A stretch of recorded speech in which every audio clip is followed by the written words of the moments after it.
오늘 우리에게 주실 하나님 말씀은 구약 성경 시편 30편 1절로 12절입니다.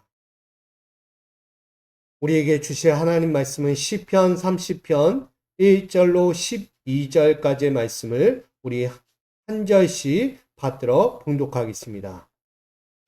여호와여, 내가 주를 높일 것은 주께서 나를 끌어내사 내 원수로 하여금 나로 말미암아 기뻐하지 못하게 하심이니이다.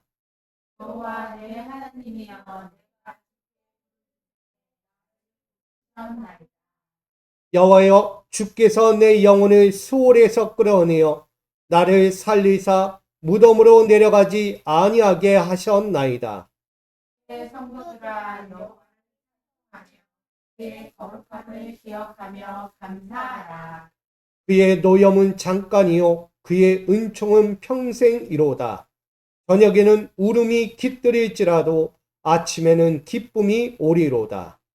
나 형통할 때 영원히 흔들리지 아니하리라. 여호와여, 주의 은혜로 나를 산같이 굳게 세우셨더니 주의 얼굴을 가리심에 내가 근심하였나이다.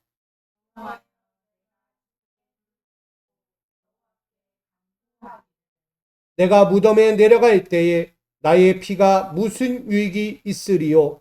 진토가 어떻게 주를 찬송하며 주의 진리를 선포하리이까? 여호와여, 여호와여, 주께서 나의 슬픔이 변하여 내게 춤이 되게 하시고 나의 베옷을 벗기고 기쁨으로 띠띠우셨나이다. 이는 잠잠하지 아니하고 내 영광으로 주를 찬송하게 하심이니 여호와 나의 하나님이여, 내가 주께 영원히 감사하리이다. 아멘. 할렐루야. 여러분 평생에 여호와께 감사의 인생이 되기를 간절히 축복합니다. 감사의 인생은 주께서 우리를 어떻게 하셨는가에 대한 고백이기도 합니다. 내 인생에 한 자락 한 자락에 찾아오셔서 만지시고 깨우시고 이끌어 오신 하나님, 그분 때문에 내가 지금 여기 있고 앞으로도 그분을 위해 살아가게 되는 것입니다. 그러기에 우리는 늘 내 인생 가운데 찾아오셔서 감사할 수밖에 없는 인생을 주신 것, 그 하나님을 꼭 잊지 않고 오늘도 믿음으로 살아갈 수 있기를 간절히 축복드립니다. 오늘 시편 30편 말씀을 가지고 형통의 자리로 끌어내신 여호와에 대해서 함께 은혜를 나누고자 합니다.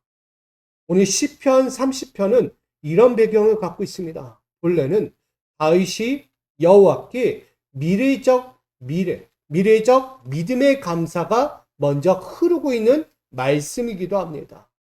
다시 말하면 이 시편 30편의 암목적으로 들어와 있는 노래가 뭐냐면 낙성식에 대한 노래입니다. 낙성식이 뭐죠? 여러분, 건축물이나 장소를 완공하고 사용하기 시작하는 것을 알리는 축하 위식이 바로 낙성식. 지금으로 이야기하면 준공식과 같고 봉헌식과도 같은 이야기입니다. 그래서 이 낙성식을 하나님 앞에 드리면서 고백하는 시가 바로 시편 30편이에요. 이 본뜻을 좀 기억하면 알 거예요. 다윗이 여호와께 늘 여호와의 전에 살기를 소망했다는 것입니다. 그러기 위해선 그는 자기의 집에 무엇이 있어야 할까요? 여호와의 성전이 있어요. 그래서 다윗의 평생에요, 여호와 성전 짓기를 소망했다는 것입니다. 근데 아이러니하게도 오늘 이 낙성식에 대한 위구심을 갖게 돼요. 시편 30편. 근데 이 시편 30편이 쓰여질 때 이 낙성식은요, 다윗 시대를 생각해 보시면 다윗이 여호와의 성전을 지었다, 못 지었다? 짓지 못했다는 것입니다. 근데 왜 짓지 못했는데 지금 이 낙성식에 대한 시와 노래가 불려지고 있을까? 본래 다윗의 성전의 여호와의 성전은 결코 보지 못했다라고 말합니다. 근데 다윗은 70년간 잃어버렸다가 다시 찾았던 여호와의 법궤를 예루살렘에 모셔온 것만으로 만족할 수 없었다는 거예요. 그래서 이 여호와의 집을 견고하게 짓고 더 나아가 그곳에 여호와의 법궤를 온전하게 모시면서 평생 그 곁에서 여호와를 바라며 살기를 원한 그 마음을 이 다윗이 갖게 됩니다. 그럼에도 불구하고 이 여호와의 낙성식, 이 봉헌의 예루살렘의 여호와의 성전의 낙성식은 그 시대 가운데 결코 이루어지지 않았다는 사실을 말합니다. 특별히 이 다윗의 마음과는 불같은 여호와의 성전 짓기를 소망했음에도 불구하고 나단 선지자를 통하여 한마디가 들려오게 됩니다. 그것은 다윗의 마음을 꺾어버리는 것. 성전 건축을 반대하는 사건이 일어났다는 것입니다. 그것이 역대상 17장 4절과 5절 말씀의 증거가 됩니다. 17장 4절 5절 가서 내 종 다윗에게 말하기를 여호와의 말씀이 너는 내가 거할 집을 건축하지 말라. 내가 이스라엘을 애굽에서 올라가게 한 날부터 오늘까지 집에 있지 아니하고 오직 이 장막과 저 장막에 있으며 이 성막과 저 성막에 있었나니 라고 말씀합니다. 하나님은요 완곡하게 이 다윗의 마음을 꺾어버렸어요. 거부한 거예요. 여호와의 성전을 짓지 말라. 나는 여기도 있었고 저기도 있었다. 이 집에 있지 아니하고라는 것은 고정화된 틀을 만드는 것입니다. 그 틀을 만들지 말라는 거예요. 하나님은 어떤 분이시죠? 자유로우신 분. 하나님을 어딘가에 가둘 수 없는 분이에요. 하나님은 그 스스로 내가 가고 싶은 곳에서 거하시며 일하시고 역사하시는 분이라고 말씀합니다. 이처럼 특별히 성전을 건축하는 데 있어서 그런 의미도 갖고 있지만 더 특별히 반대하는 이유가 있었다는 것을 말씀하게 됩니다. 그것이 역대상 22장 8절에 증거하게 됩니다. 8절 말씀 다 같이 함께 읽겠습니다. 8절 말씀 넘겨주세요. 함께 있습니다. 여호와의 말씀이 내게 임하여 이르시되 너는 피를 심히 많이 흘렸고 크게 전쟁하였느니라. 내가 내 앞에서 땅에 피를 많이 흘렸은즉 내 이름을 위하여 성전을 건축하지 못하리라. 진짜 이유가 여기 있는 거예요. 하나님을 가두지 못하는 것도 이유가 되겠지만 지금 다윗에게 있는 것은 뭐다? 피가 많이 흘렸다는 거예요. 다시 말하면 대적을 상대하는 다윗에게 허락하신 것이 있다면 칼이었어요. 다윗이 전쟁에 나갈 때 무엇이 있겠어요? 당연히 칼이 필요하겠죠. 이 칼이라는 의미가 중요한 의미를 갖고 있습니다. 어찌 보면 평화를 가정한 생명을 해야 하는 것이에요. 자비와 공의를 버리는 칼과도 같아요. 그러기에 이 칼로는 절대 그 칼에 피가 묻은 그 손으로 여호와의 성전을 짓는 것을 용납할 수 있다 없다? 할 수 없다는 거예요. 쉽게 얘기하면 명목은 있어요. 칼로서 피를 흘리게 하는 건 명목이 있다는 거예요. 전쟁이니까. 그러나 그것이 도리어 여호와의 성전을 짓는 손이 된다면 용납이 될 수 없다는 거예요. 여호와는 피를 보기 싫어합니다. 여호와는 생명을 살리시는 분이기 때문에. 결코 이 이로운 일이라든 이 착각 속의 명목을 갖고 그 일을 추진한다고 할지라도 하나님은 많은 피를 묻힌 손으로 여호와의 성전을 짓겠다는 것 자체에 다윗의 소견을 완전히 꺾어버려야만 했다는 것입니다. 용납이 될 수 없는 행위기에. 그래서 위로운 다윗의 마음일지라도 하나님은 그 마음을 꺾어서 성전 건축을 반대했던 것입니다. 여러분, 이쯤 되면 우리도 한 번쯤 생각해야 될 거예요. 내 인생을 꺾은 일이 무엇일까? 하나님은 왜 내가 생각하고 나는 맞다라고, 나는 위롭다라고 생각한 것을 왜 꺾으셨을까? 한번 돌아보셔야 돼요. 오늘 다윗의 그 마음을 완전히 꺾으시면서 한 가지 약속을 주십니다. 그 말씀이 역대상 17장 11절로 12절이에요. 같이 있습니다. 시작. 내 생명의 연한이 차서 내가 조상들에게로 돌아가면 내가 내 뒤에 내 씨 곧 내 아들 중 하나를 세우고 그 나라를 견고하게 하리니 그는 나를 위하여 집을 건축할 것이요 나는 그의 왕위를 영원히 견고하게 하리라. 아멘. 어떤 말씀인지 아십니까?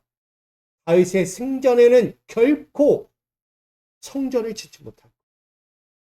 너는 조상에게 돌아갈 것이고 너의 후대의 자손 그 아들 중 한 사람을 세워서 그 성전을 완성하게 할 것이다. 여호와 하나님께서요. 여호와 성전 짓는 것은 맞다. 그러나 너의 피 묻은 손은 결코 안 된다. 그러나 피 묻지 않은 그 손으로 성전을 짓 것이다. 이 말씀의 예표는 그리스도의 후대의 예수 그리스도가 증거하지만 앞서서 누구가 증거됩니까? 솔로몬이 됩니다. 결국 솔로몬 시대의 여호와의 성전은 완성이 됩니다. 이 부분처럼 우리가 보아야 할 것이 있다면 회개 없는 위로움은 없다는 사실을 우리에게 말씀합니다. 여러분, 회개 없이 어떤 것도 이룰 수 없어요. 여러분들 위로워질 수 있습니까? 나는 옳다라고 말할 수 있습니까? 결코 그럴 수 없어요. 내 스스로는 결코 내가 잘하고 내가 뛰어나고 내 명성 가지고 나는 위롭다라고 말할 수 없는 거예요. 그 앞에 뭐가 있어야 한다? 회개가 있어야 한다. 자기 소견에 위롭고 옳아 보여도 하나님의 소견과는 정반대적이라면 그 생각과 행위들은 완전히 꺾어버려야 하는 것입니다. 다윗처럼 많은 피를 묻힌 손이라고 우리가 여겨진다면, 깨닫게 된다면 우린 어떻게 해야 합니까? 빨리 돌아와야죠. 하나님은 결코 내가 위롭지 못하고 온전치 못한 피 묻은 손이라고 여겨진다면 여러분 돌아오셔야 돼요. 회개하셔야 돼요. 결코 내 가는 길, 내가 하는 모든 일들이 옳지 않아요. 하나는 그걸 말씀하고 있는 거예요. 여러분 한 주 동안 사시면서 내가 옳은 소견대로 내가 위롭다라는 그 소견 가지고 살아온지 몰라요. 근데 하나님 보실 때 아니다라고 말하면 아닌 거예요. 하나는 그걸 꺾어버리고 싶은 거예요. 다윗의 그 피 묻은 손을 왜 꺾어야만 합니까? 왜? 당연히 위롭지 않은 손이니까. 하나님은요, 깨끗한 사람 좋아하세요. 온전한 사람 좋아하십니다. 한 주간 내가 하나님 앞에서 온전한지 깨끗한지를 돌아보세요. 그렇지 못한 마음 가지고 내가 하는 지금 행위들이 다 옳다라고 얘기한다면 그건 거짓말이죠. 스스로를 거짓말하지 마세요. 여러분 안에 뭐가 있다? 선한 양심이 있어요. 하나님 계속 우리를 깨우고 계신 거예요. 그 선한 양심을 가지고 하나님은 온전히 섬기기를 원하고 있는 거예요. 지금 이 자리는 여호와를 예배하는 장소입니다. 근데 내가 달과 같다면, 한 주 동안 내가 지은 손에 죄가 있다면 하나님 그 예배를 받으실까? 지금 이 예배를 우리 이걸 돌아보셔야 하는 것입니다. 내 손에 묻은 죄가 빨리 속죄되지 않으면 결코 하나님의 예배를 받지 않으실 것이라는 것을 분명히 알아야 합니다. 그리고 이 예배를 꺾어버리실 거예요. 이 예배를 완전히 꺾으실 거예요. 하나님. 온전하지 않은 예배니까. 여러분 마태복음 15장 18절에 이렇게 전하죠. 입에서 나오는 것은 마음에서 나오나니 이것이야말로 사람을 더럽게 하느니라. 여러분 영적인 마음 상태가 어떠냐에 따라 하나님 받고 안 받고예요. 나는 정성껏 드려도 내가 열심히 해도 하나님 받지 않는 그 마음인 왜? 이미 더러워졌기 때문에. 그러기에 우리 모두는 하나님 앞에서 회개 없는 위로움을 가지고 하나님 앞에 설 수 없다는 것을 분명히 깨달아야 한다는 사실을 분명히 말하고 있는 것입니다. 이처럼 성전 건축에 대한 마음을 완곡히 꺾으신 하나님 앞에서 다윗은 이렇게 고백하며 나아가기를 시작합니다. 그것이 1절의 말씀에 함께 있습니다. 시작. 여호와여 내가 주를 높일 것은 주께서 나를 끌어내사 내 원수로 하여금 나로 말미암아 기뻐하지 못하게 하심이니이다. 여기서 주께서 나를 끌어내사라는 달라라는 뜻을 이야기합니다. 이 말뜻은 우물을 이야기해요. 우물. 우물 속에 빠져 있는 자들을 이야기해요. 우물에 빠진 자는 누가 건져줘요? 아무도 없어. 지금 상태는 뭐냐? 다윗은 우물 가운데 빠져 있을 때 하나님께서 그를 끌어내셨다라는 말씀입니다. 처한 공경에서 벗어나게 하셨다라는 뜻을 갖고 있는 거예요. 우물 같은 공경에 처하여 어리석고 비천한 인생을 살고 있는 그 다윗에게 그 생각과 행위들을 완전히 끄집어냈다는 것을 말씀하고 있는 것입니다. 그리고 그를 다시 한번 대적이라는 내 원수라는 단어를 쓰시며 말씀하고 있는 거예요. 하나님 뜻에 반대하는 자, 저항하는 자를 내 원수로 표현하고 있어요. 죽음과 위기 가운데로 몰아세우는 원수들이 나중에는 기뻐하지 못하게 하신다. 본래 이 다윗은요, 하나님께 흠이 없는 자였어요. 합한 자였어요. 어디에서나 하나님을 기뻐할 수밖에 없는, 하나님께 영광 돌릴 수밖에 없는 자였어요. 근데 어느 순간 그는 어느 자리에 있어요? 우물의 현장에 있다는 거예요. 아무도 건져주지 못해요. 도리어 더 깊이 그를 내려보내고 있다는 거예요. 대적을 통하여. 그때 그가 손을 뻗을 때 누가 잡아줍니까? 아무도 잡아주지 않아요. 그때 하나님이 손을 잡아주시는 거죠. 그를 끄집어 냈다는 이야기입니다. 원수는요, 그와 같아요. 그 인생 가운데 늘 기뻐하지 못하러. 그 대적이 누구일까요, 여러분? 원수라고 이야기하는. 이 성경 10편 30편의 이야기하는 원수가 누구일까? 자기와 마음을 함께하지 않는 자. 왕의 곁에 누가 있어요? 신하들이 있잖아요. 근데 왕이 마음에 안 들어요. 왕의 정치적인 행위가 신하들 보기에 너무 불편해. 그럼 어떻게 해요? 반란을 일으켜요. 결코 함께할 수 없는 자예요. 또한 시편의 암묵적인 이야기 가운데 압살롬도 있다는 거예요. 부모지만, 아버지이지만 마음이 불편해요. 왜 나에게 주지 않는 정권? 압살롬의 입장에서도 그럴 수 있어. 그러니까 반역을 끝내 이루게 되잖아요. 다윗의 입장에서는요, 결코 편하지 않아요. 매 순간이 왕권의 자리에 앉아있지만 불편한 자리밖에 되지 않은 거예요. 우리 인생을 살면서도 내 인생이 늘 편안하다면 얼마나 감사해요. 하루하루가 늘 불편한 삶이 찾아옵니다. 옆에서든 멀리서든 찾아오게 돼요. 견디기 어려울 만큼 힘든 시간들도 찾아오게 됩니다. 그런 그들 앞에서 어떻게 합니까? 근데 오늘 다윗은 하나님이 그런 환경에서 끌어내사라고 표현하고 있는 거예요. 다른 말로 구원하셨다는 이야기. 이 일은 어떻게 했느냐? 바로 2절 말씀의 얘기예요. 여호와 내 하나님이여 내가 주께 부르짖으매. 뭐 했다는 거야?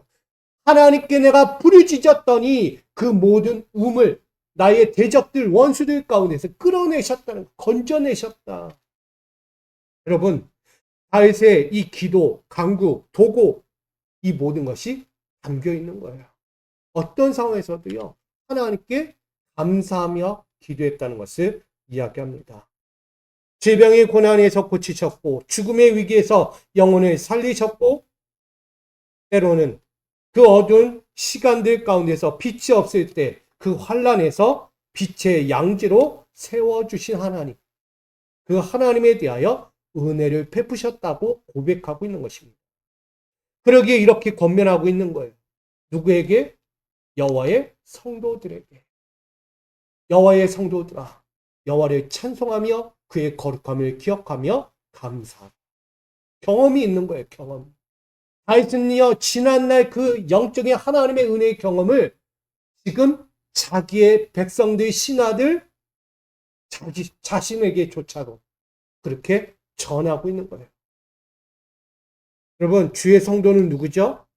하나님의 언약 가운데 불변하지 않는 그 사랑의 백성으로 인친 자들, 그들을 향하여 말씀하고 있는 거예요.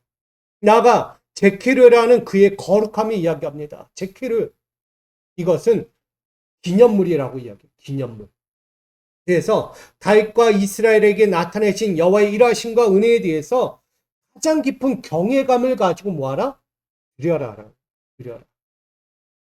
지금 이 순간이 어떤 순간이냐? 여호와 앞에 내가 경험했던 수많은 그 하나님의 각절의 은혜를 감사하면서 드려라라고 이야기하는 것. 힘껏, 정성껏, 끊임없이 드려라라고 말씀하고 있는 것입니다. 그걸 어떻게 드리라고요? 예물이 아닌 거예요. 예물이 아닌 거예요. 어떻게? 기쁘고 즐겁게 참여하라. 할렐루야. 지금 여러분들이 이 시간 예배를 드릴 때 기쁘고 즐겁게 참여하시는 예배가 되기를 소망합니다. 이 예배가 돼야 돼요. 이 시간 잠시 잠깐 왔다 갈지라도요. 뭐 하라고요? 기쁘고 즐겁게 참여하시라는 거예요. 이 시간 너무 더워. 너무나 관계가 어려워. 뭔가 하려고 하는데 너무 힘들어. 이 생각하지 마시고요. 이왕 이 자리에서 하나님을 예배하기 원하신다면 기쁘고 즐겁게 참여하시라는 거예요. 딴 생각하지 마시고, 다른 일을 생각하지 마시고, 다른 일을 하려고 하지 마시고, 직접, 진짜 진심으로 여러분 참여할 수 있는 예배가 되어야 하는 것입니다. 여러분, 하나님은요, 일시적인 경외, 일시적인 기쁨, 일시적인 참여가 우리 가운데 있을지라도 우리에게 말하고 있어요. 영원한 감사의 행위를 드려라. 지금 다윗은 아까 서두에 이야기했어요. 어떤 예배라고요? 낙성식을 위한 봉헌 예배를 드립니다. 근데 지금 그는 여호와의 성전에 짓지 못했어요. 짓지 못한 그 여호와의 성전을 놓고 먼저 미래적 감사를 하고 있는 거예요. 예배를. 앞으로 나에게 주어질 하나님의 약속의 성전. 여러분에게도 동일하고요. 지금 내 삶에, 내 비전, 내 꿈 가운데 하나님이 지금 나에게 주실 것을 약속으로 믿고 감사하며 예배를 드리셔야 하는 거예요. 일시적인 지금의 예배는 일지는 몰라요. 그러나 그 잠깐에 일하는 이 예배를 통해서 나에게 주실 것에 대한 미래적인 감사가 내 안에 있어야 돼요. 우리 신앙적으로 봐도 우리는 어떤 신앙을 갖고 있어요? 종말론적, 현재적 종말론. 이 신앙을 갖고 살죠. 난 당장이라도 죽어도 하나님 나라에 들어가 있다. 하나님 천국, 그거 내가 얻을 수 있다는 그 신앙 가지고 이 현재적 종말론 신앙을 가지고 살아가는 거예요. 나 죽으면 천국 갈까 지옥 갈까 염려하며 가는 게 아니고요. 난 지금 죽어도 천국 간다. 이 신앙 가지고 사는 거예요. 이게 믿음이에요. 이게 신앙생활이고. 여러분이 하루하루를 살면서 우리는 걱정도 많고 정말 문제도 많은데 거기만 매여 있다는 거예요. 찬양했잖아요. 태산을 넘어 홍곡에 가도 어디로 가면? 빛 가운데로 걸어가면 우리는 사는 거예요. 근데 왜 우리는 태산을 넘어 홍곡에 가도 맨날 어둠의 길만 가냐고요. 어둠의 길. 좀 벗어나세요. 그러려면 하나님께 부르짖고 의지하십시오. 내 갖고 있는 죄를 빨리 회개하고 하나님을 붙잡는 신앙이 되어야 하는 것입니다. 그리할 때 하나님 뭐 하신다? 끌어내신다는 거예요. 이 신앙을 우리에게 말씀하고 있는 것입니다. 왜냐하면 시편 30편 5절에 이렇게 우리에게 증거합니다. 읽습니다. 시작. 그의 노염은 잠깐이요 그의 은총은 평생이로다. 아멘. 잠깐 있는 그 고통 때문에, 환난 때문에 하나님을 구하지 않고 자꾸 내 눈에 보이는 것, 내 귀에 들리는 것만 붙잡다가 하소연만 하는 인생 되지 말라는 거예요. 우리가 그런 신앙이 너무 많아요. 붙잡아야 은총은 놓치고 붙잡지 말아야 고난만 붙잡고 사는 인생들이 참 많다는 거예요. 지금 이 시간 여러분들에게 권면합니다. 잠깐의 것을 붙잡지 마시고요. 영원한 것을 붙잡는 저와 여러분이 되기를 축복합니다. 그러려면 감사 없는 신앙생활은 없는 거예요. 제가 이야기한 건 감사를 붙잡으라는 거예요. 감사를 붙잡으면 고통은 사라져요. 걱정은 사라져요. 환난은 잠재워지는 거예요. 감사해 보십시오. 감사. 우리가 매달 감사 얘기를 우리가 하잖아요. 왜 감사를 합니까? 내 삶에 찾아와야 할 감사인데 감사를 잊어버리니까. 이 감사는요, 인생의 따스한 온기를 가져다 줍니다. 때로는 진리의 방향으로 이끌어갑니다. 그리고 나아가 새로움의 생기로 우리를 채워가게 됩니다. 그게 누구세요? 하나님이시잖아요. 차디찬 그곳에 온기를 불어넣으신 분이에요. 방향을 잃고 갈바름으로 흑암 같은 그 인생 가운데 하나님 진리의 방향을 보여주셨어요. 그리고 숨쉬기 어려운 그 인생에게 숨을 쉴 수 있는 생기를 불어넣으신 분. 그분이 하나님이시죠. 그 하나님으로 말미암아 우린 살아났고 살아왔고 살아갈 것이기 때문입니다. 여러분, 이 영원한 은총이 여러분과 함께합니다. 다윗처럼 죄로 인한 분노와 진노로 찾아오는 그 원수들 앞에서 어떻게 합니까? 하나님 어떻게 합니까? 나 어찌해야 합니까? 맨날 원망하고 불평하고 하소연만 해요. 시편 잘 보세요. 한편으로 하나님께 구하는 기도가 있지만 반대적으로 보면 그가 늘 외치는 게 뭐예요? 나는 왜 환난이에요? 나는 왜 아직도 대적이 따라옵니까? 나는 왜 평안한 왕권의 시대를 걷지 못합니까? 내 가족은 왜 나를 해하려고 합니까? 생각해 보세요. 시편에 이분법적 설교가 나오고 있는 거예요.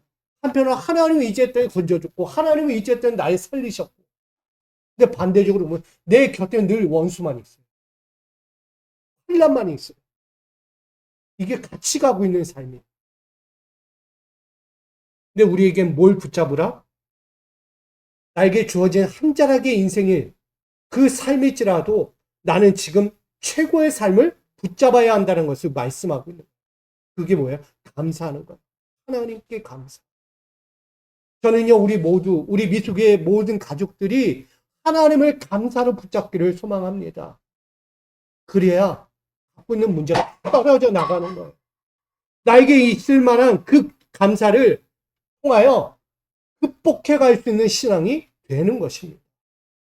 여러분, 그래서 데살로니가 5장 18절은 우리에게 강조하잖아요. 뭐하라? 범사에 감사. 이게 하나님 뜻이라는 거예요. 범사에 감사하지 않으면 내가 거쳐야 할 그 환난들을 이겨내지 못해요. 여러분, 여러분의 두 번째에게 주는 신앙생활은 감사를 통하여 영원한 은총, 하나님이 주시는 그 하나님의 뜻의 영광을 누릴 수 있기를 간절히 축복합니다. 다윗에겐 그것이 찾아왔어요. 맞잖아요. 다윗은 환경이 그랬어요. 그러나 하나님께 부르짖었더니 뭐가 왔다? 감사의 인생이 찾아왔다.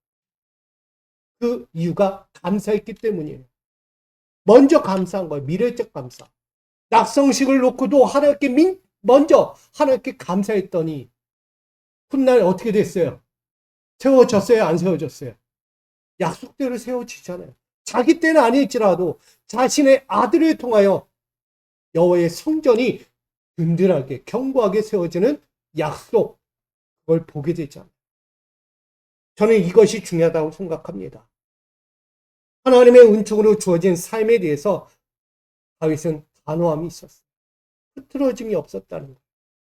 6절 함께 있습니다. 시작. 내가 형통할 때에 말하기를 영원히 흔들리지 아니하리라 하였더라. 아멘. 하나님의 약속은요, 결코 흔들릴 수 없다는 거예요. 더욱이 이 6절의 말씀을 잘 이해하셔야 합니다. 영원히 흔들리지 아니하리라. 뭐 할 때? 형통할 때. 우리 형통할 때 나타나는 증상이 뭐예요? 아주 편안할 때 나타나는 증상이 뭡니까? 자만이죠. 자만이에요. 나에게 문제가 없고 걱정이 없고 근심이 없을 때 찾아오는 것이 뭐냐? 자만이라는 거예요. 앞전까지는 그 환난과 고난이 찾아왔던 것이 끊어져요. 끝났다. 하는 거예요. 끝났다라는 거예요. 끝났다. 자만이 찾아요. 그 순간 뭐가 와요? 나에게 찾아오는 공고한 도적이 찾아오는 거예요. 나를 쥐어싸려고 하는 어둠의 도적들이 찾아와요. 그로 인해서 또다시 겪었던 앞전의 인생을 또다시 겪게 되는 인생들이 있어요. 그게 자만에서 시작되는 거예요. 성직자 토마스 폴런은 이렇게 이야기합니다. 자만은 만족에 대한 뭐다? 원수다라고 이야기해요. 우리 안에는요, 원수가 항상 자고 있어요. 원수. 내 안에 자고 있다고요, 원수가. 내적인 심령 안에 원수가 항상 자고 있다가 얘가 자만해지면 갑자기 뭐예요? 벌떡 일어나는 거예요. 이제부터 내가 활동한다. 이해되십니까? 겸손한 내 인생에 자만이 찾아오는 순간 나에게 필요한 원수가 일어나서 나를 이끌어가는 거예요.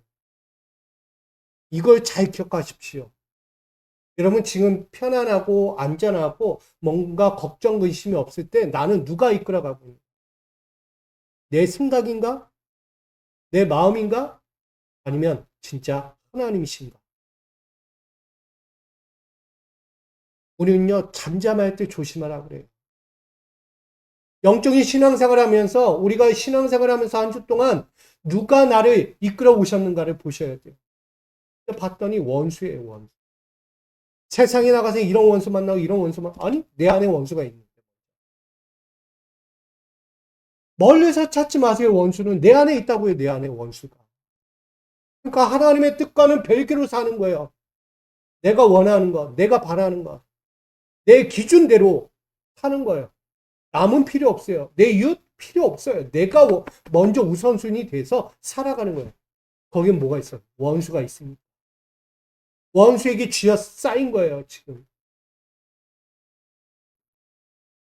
토마스 폴러는 그래서 우리에게 말하는 거예요. 자신의 화려함에 도취되어 현실을 직시하지 못하고 무의식적으로 따라가는 행위들이 나타난다. 그걸 우리는 이렇게도 이야기해. 엑스터시라고 해요. 자기 의식을 할 수 없을 만큼 뭔가에 홀려서 가는 황홀한 상태. 엑스터시라고 이야기해요. 다윗은요, 그의 원수들의 인생 가운데서 뭔가 홀리듯 살아왔던 인생을 고백하게 돼요. 왜? 하나님께서 대적을 다 물리치고 나니까 뭐가 없어요? 대적이 없으니까 뭐가 없어요, 이제. 평안함이인데, 그 평안함이 또다시 사라지는 거예요. 평안할 때 조심하자는 거예요, 그래서 다윗도. 자기 백성들에게요, 하나님의 복을 주실 때 뭐하라? 자만하지 말고 조심하라. 복 주니까.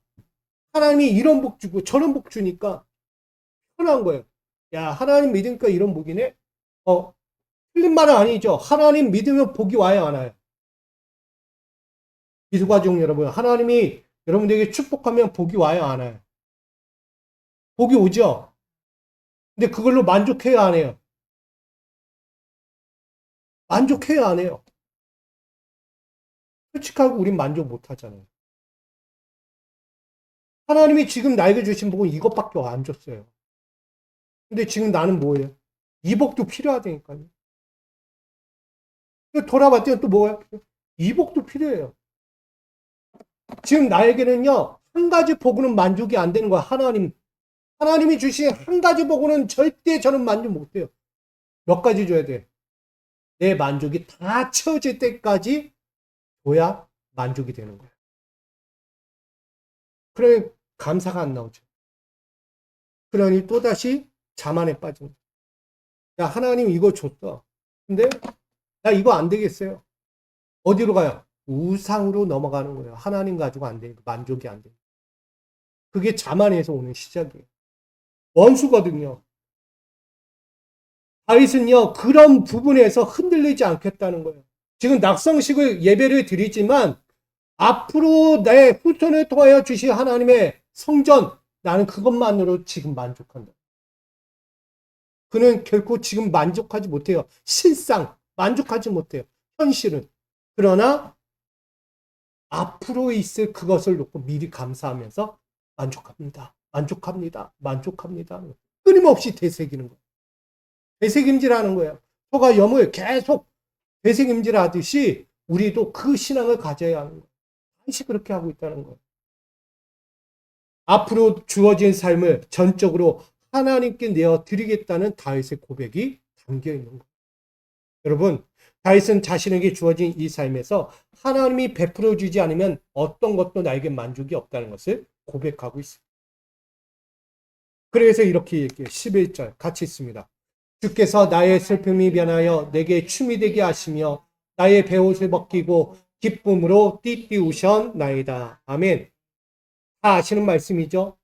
다윗은 모든 삶의 지표를 여호와께 향하고 있어요. 한순간도 여호와로부터 벗어난 적이 없다는 거예요. 시선, 자기 감각, 모든 방향이 하나님께 향하고 있다는 거예요. 어떤 순간에도 자신의 공로를 여기지 않고 오직 여호와의 은총으로 돌리고 있다는 것입니다. 다윗은 전쟁에서의 승리, 역병에서의 치유, 고통과 환난에서의 건지심, 모든 것들이 자신의 것이 아니라 하나님의 것이었음을 고백하는 거예요. 그래서 고백한 거예요. 슬픔이 변하여 춤을 추게 하시고 나의 베옷을 벗기고 기쁨으로 띠를 띠게 하시는 하나님의 견고하고 화려한 그 속죄의 용서, 그걸 고백하고 있는 것입니다. 그게 하나님의 은총이죠. 이처럼 다윗은 그의 죄가로 일어날 수 있었던 수많은 고통과 환난들, 원수들 앞에서 그가 고백하는 거예요. 회개의 외침이 일어나는 것. 그럴 때 변화와 회복은 반드시 있게 된다. 다시 이야기할게요. 회개의 외침이 일어날 때 나는 어떤 옷을 입는다? 다시 한번 회복의 은총의 옷을 입게 된다. 그게 다윗이라는 거예요. 지금 시편 30편은 우리에게 그걸 말합니다. 누가 하셨는가? 이 모든 사건은 누가 만들어 가셨는가? 그것을 형통의 자리로 끌어내신 여호와로 고백하고 있는 것입니다. 그 자신뿐 아니라 이스라엘 백성들조차도 여호와의 일하심과 역사하심 앞에서 이 일이 일어났다고 고백하고 있는 것입니다. 그러니 사랑하는 성도들에게 너희는 잊지 말라. 하나님이 어떤 분이신가? 여호와가 어떤 분이신가? 지금껏 우리의 인생 가운데 우물 같은 인생, 저 처참한 전쟁 같은 인생에서 끌어내신 분, 건지신 분이라고 말씀하고 있는 것입니다. 건져낸 것을 끝내지 않고 화려한 옷을 다시 입혔어요. 왕자의 오리, 왕권의 자리에 오르게 하신 것. 그게 하나님이시라고 고백합니다. 우리 미소가족 여러분, 모두에게 지금 이 순간이, 지금 이 시간이 감사와 영광의 선포가 주어지기를 간절히 소망합니다.